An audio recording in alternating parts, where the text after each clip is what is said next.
Hey everyone, welcome back to my YouTube channel unique classes. तो आज हम देखने वाले हैं doctor Bhimrao Ambedkar school of specialised excellence. जैसे कि आप सभी को पता है कि हमने आप सभी की जो क्लास 9th है उसकी स्टैम्प की प्रिपरेशन करानी स्टार्ट कर दी है एंड AFPS की भी, क्योंकि इस साल आपका AFPS में भी आपकी साइंस आ रही है एंड आप सभी को क्लास 8 की साइंस के साथ साथ क्लास 6 एंड 7 की भी साइंस करनी है। AF जो PS वाले स्टूडेंट्स हैं उन्हें, स्टेम वालों को ओनली 8th क्लास की करनी है एंड आप थोड़ा सा चाहें तो खुद से आप एक्स्ट्रा थोड़ा सा 9th का भी पढ़ सकते हैं। वो मैंने आपको आपके इंपॉर्टेंट टॉपिक्स में बता दिया है कि कौन कौन से चैप्टर्स आपके क्लास 9th के इंपॉर्टेंट रहते हैं।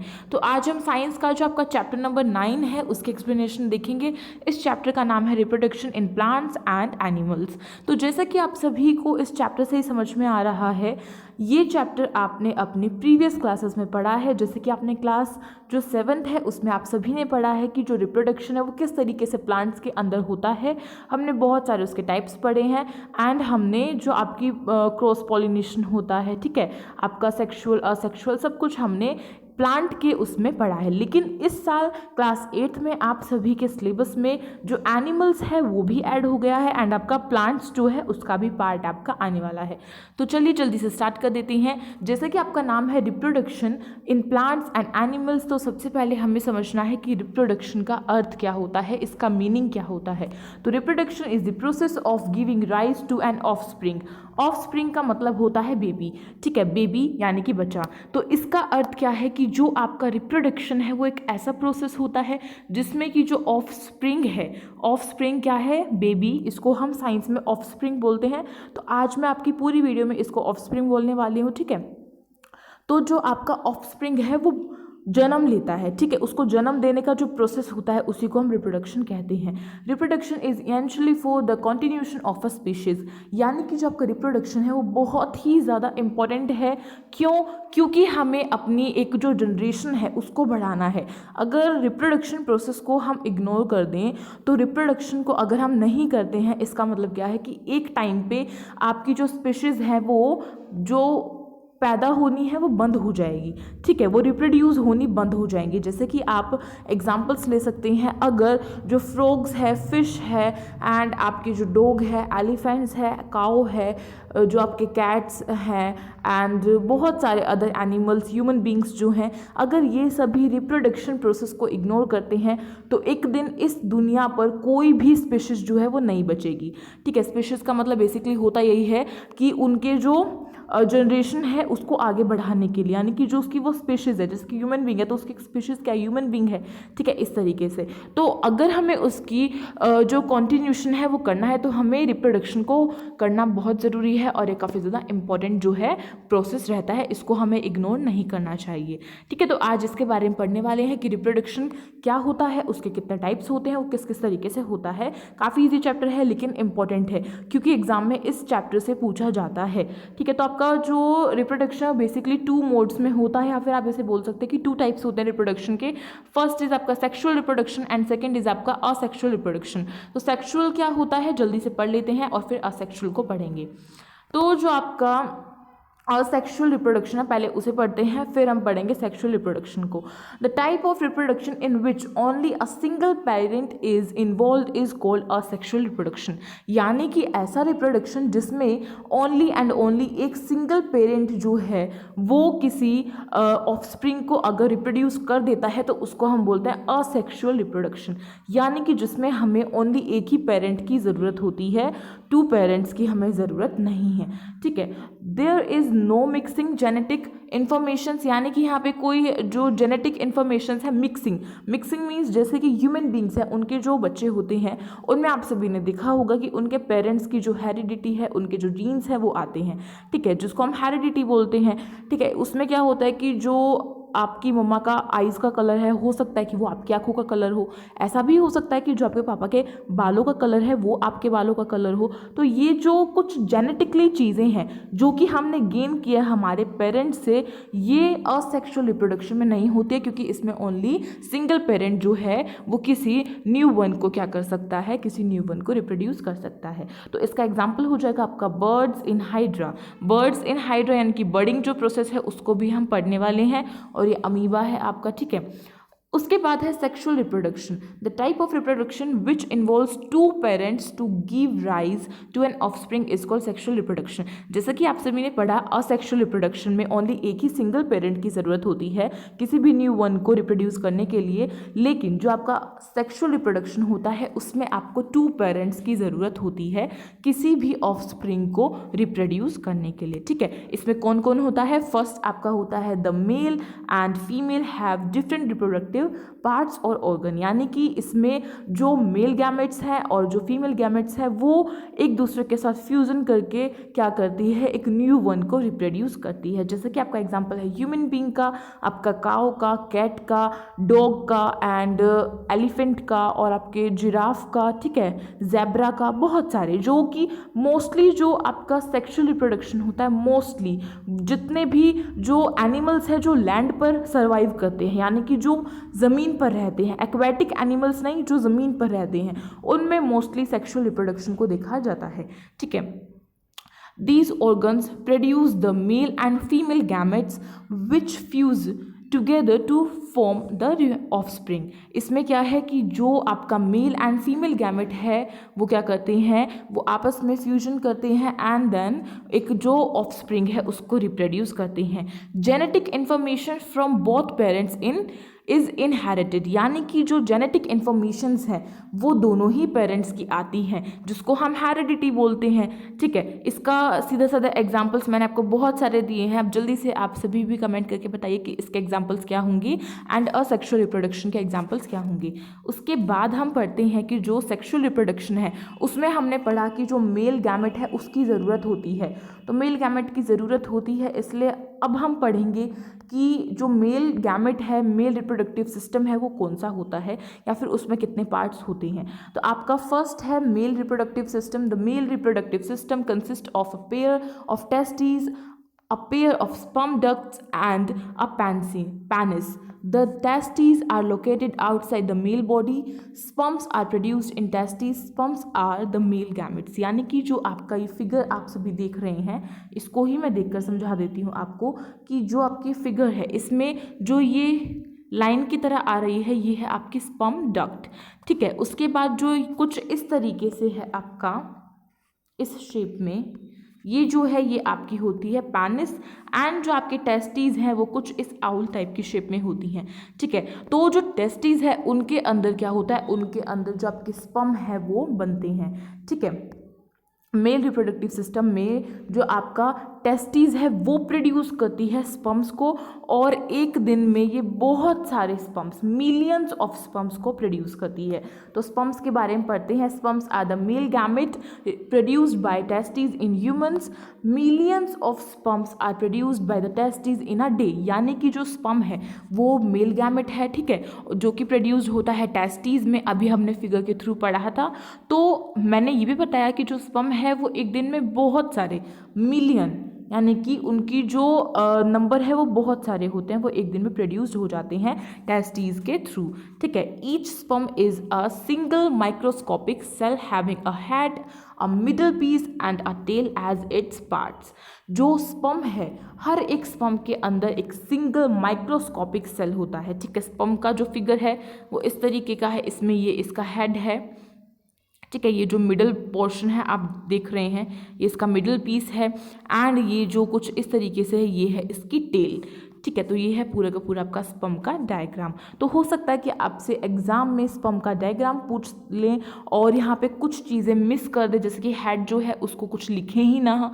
ठीक है, ऐसे ही टेल है उसको भी कुछ ना लिखे और हमसे पूछ लिया जाए कि इसको आइडेंटिफाई करके दिखाओ, तो आपको ये भी आना चाहिए क्योंकि आप एक साइंस के स्टूडेंट्स हैं। ठीक है, हमने ये समझ लिया। उसके बाद समझते हैं हम फीमेल रिप्रोडक्टिव सिस्टम के बारे में। तो फीमेल रिप्रोडक्टिव सिस्टम क्या होता है? The female reproductive system consist of a pair of ovaries, a pair of fallopian tube जिसे हम ओविडक्ट बोलते हैं, एंड अ सिंगल यूट्रस। जो आपका फीमेल रिप्रोडक्टिव सिस्टम होता है उसमें क्या क्या चीज़ें होती है? एक तो होता है आपका पेयर ऑफ ओवरीज। ठीक है, यहाँ पे आपकी 2 ओवरीज होती हैं, और आपका फैलोपियन ट्यूब होता है, ठीक है, जिसे हम ओविडक्ट बोलते हैं, एंड आपका अ सिंगल यूट्रस जो है वो होता है। ओवा आर प्रोड्यूस्ड बाय ओवरीज, जो ओवा होते हैं, ओवा को हम सिंपली एग भी बोल देते हैं, ठीक है, ओवा एग भी बोल देते हैं। तो जो ओवा है वो कौन प्रोड्यूस करते हैं, वो करते हैं ओवरीज। तो इस तरीके से आपसे क्वेश्चन पूछा जा सकता है कि ओवा को कौन प्रोड्यूस करता है, तो आपको इसका आंसर देना है ओवरीज। फैलोपियन ट्यूब जिसे हम ओविडक्ट बोलते हैं, carry the ova from ovaries to the uterus, यानी कि जो फैलोपियन ट्यूब है वो क्या करती है, वो कैरी करती है इनको, ओवा एग को, ठीक है, ओवरीज में से, और इसको ट्रांसफ़र कर देती है यूट्रस में, ठीक है। Uterus holds the growing एम्ब्रो। एम्ब्रो वो होता है बेसिकली जो एक बोल सकते हैं हम, एक जब जो फीमेल गैमेट है, जब उसको मेल गैमेट मिल जाता है, उनका फ्यूजन हो जाता है, तो उसके बाद का जो प्रोसेस होता है उसमें जो ऑफस्प्रिंग है वो बनना स्टार्ट हो जाता है, तो उसको हम एम्ब्रो जो है वो बोल देते हैं, ठीक है, जैसे हम फॉइटस भी बोलते हैं, ये होता है। और ये क्या करता है, ये हेल्प करता है प्रेगनेंसी को होल्ड करने में, ठीक है। तो अभी इस फिगर को भी अच्छे से समझ लेते हैं।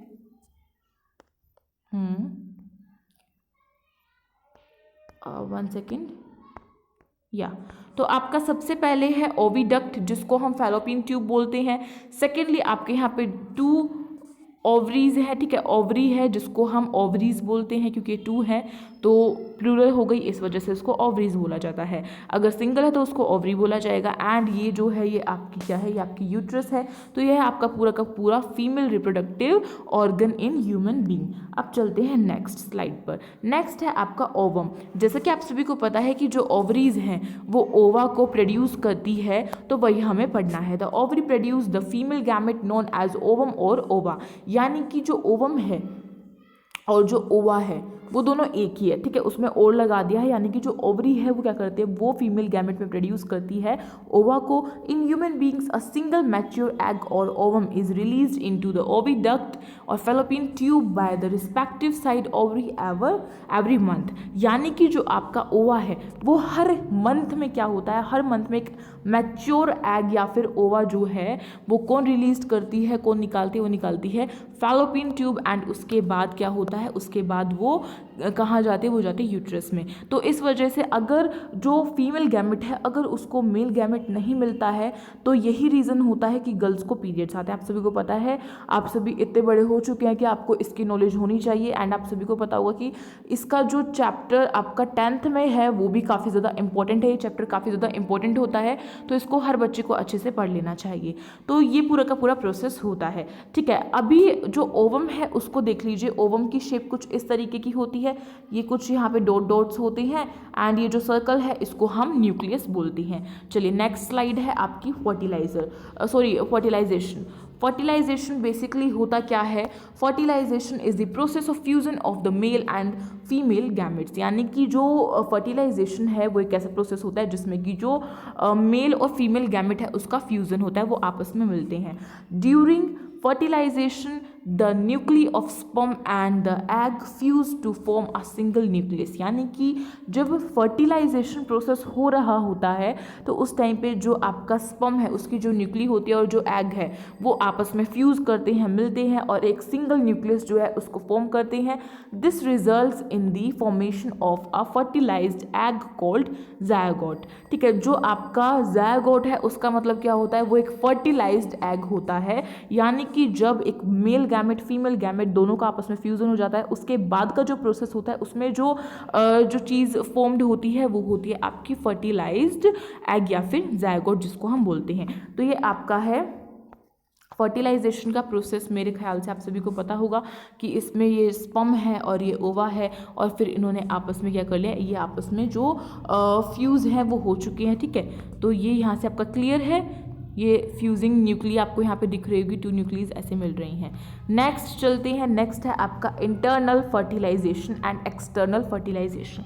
तो सबसे पहले इंटरनल का मतलब होता है इनसाइड बॉडी एंड एक्सटर्नल का मतलब होता है आउटसाइड बॉडी, ठीक है। तो इंटरनल फर्टिलाइजेशन क्या होता है? Internal fertilisation is the process of fertilisation that occurs inside the body of an individual, यानी कि ऐसा फर्टिलाइजेशन जो इनसाइड, जो बॉडी के इंडिविजुअल के इनसाइड, बॉडी के अंदर जो फर्टिलाइजेशन होता है उसको हम बोलते हैं internal fertilisation. It occurs mostly in lands animals, यानी कि ये मोस्टली किस में देखा जाता है? जो कि ज़मीन पर रहते हैं उन एनिमल्स में देखा जाता है, जैसे कि ह्यूमन बीइंग हो गया, आपका डॉग हो गया, आपका काऊ हो गई, आपकी कैट हो गई, एलिफेंट हो गया, जिराफ हो गया, जेब्रा हो गया, और भी कोई जितने भी मतलब जो भी आपके जो एनिमल्स है जो लैंड पर रहते हैं उन सभी के अंदर आपका इंटरनल फर्टिलाइजेशन होता है।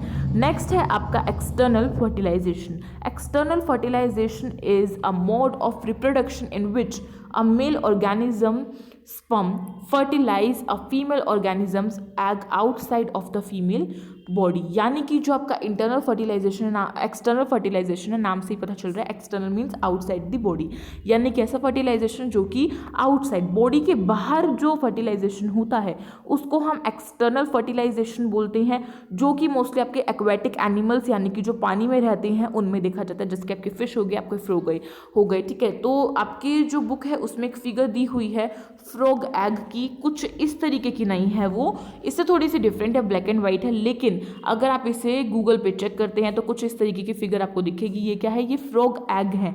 जब जो ये फ्रॉग एग है ये कौन है? ये फीमेल जो गैमेट है वो प्रोड्यूस करती है, एंड देन जब जो फ्रॉग में जो मेल गैमेट होता है जब वो इनके साथ फ्यूजन कर देते हैं, अपने स्पर्म को भेज देते हैं, तो उससे क्या होता है? उससे एक न्यू जो फ्रॉग है वो रिप्रोड्यूस हो जाता है। तो ये भी आपकी बुक में दिया हुआ था, इसलिए ये भी आपका इम्पोर्टेंट जो है वो है।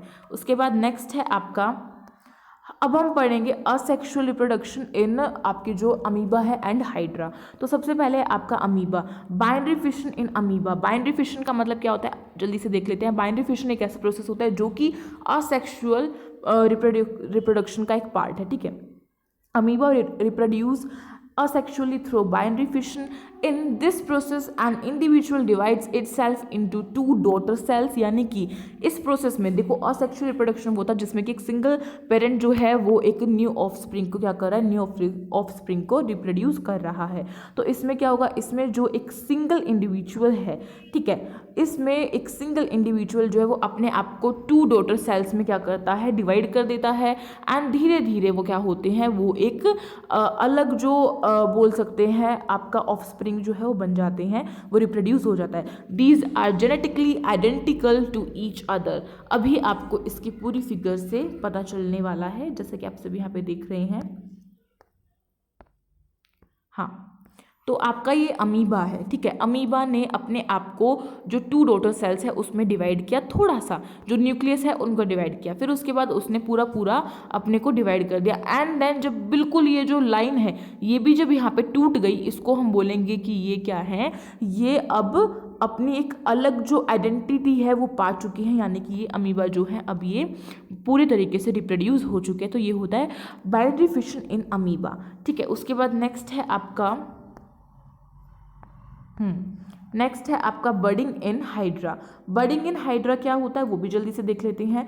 Budding in hydra involves a small bud which is developed from its parent hydra through the repeated mitotic division of its cell, यानी कि जो बडिंग है बेसिकली वो क्या होता है? वो एक स्मॉल बड होता है जो कि निकलना स्टार्ट हो जाता है, एंड धीरे धीरे करके क्या होता है? वो अपने हाइड्रा जो आपका बोल सकते हैं मदर हाइड्रा है उससे जो डॉटर हाइड्रा है वो अलग हो जाती है, ठीक है, सेपरेट हो जाती है। The small bud then receives its nutrition from the parent hydra and grows healthy.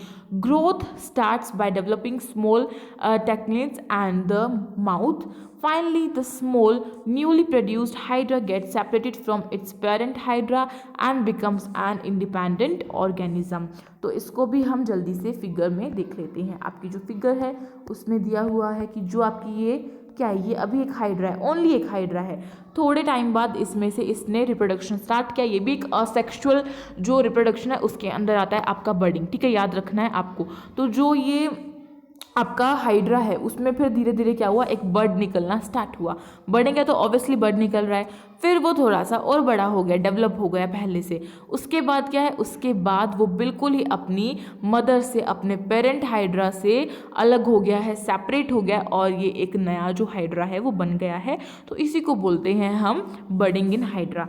I hope आपको आज का चैप्टर काफ़ी ज़्यादा अच्छा लगा होगा, ईजी लगा होगा और अच्छे से आपको समझ में आ गया होगा। अगर आया हो, अगर ये वीडियो थोड़ी सी भी आप सभी के लिए हेल्पफुल हो तो प्लीज़ इस वीडियो को लाइक करें, अपने फ्रेंड्स में शेयर करें, एंड अगर आप नहीं हो तो जल्दी से सब्सक्राइब कर लें हमारे चैनल को इसी तरीके की और अच्छी अच्छी वीडियोज़ के लिए। और आप सभी को पता है कि आप सभी की क्लास का टाइमिंग क्या है, जल्दी से कमेंट बॉक्स में करके बताओ मुझे कि डेली आप सभी की क्लास का टाइमिंग क्या होता है।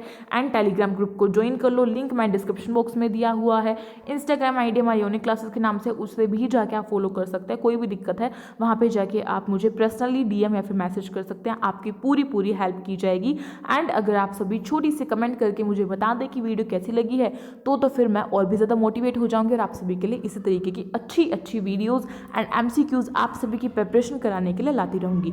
तो मिलते हैं एक न्यू वीडियो के साथ, तब तक के लिए thank you so much for watching this video. Stay tuned और ऐसे ही अच्छे से बढ़ते रहिए।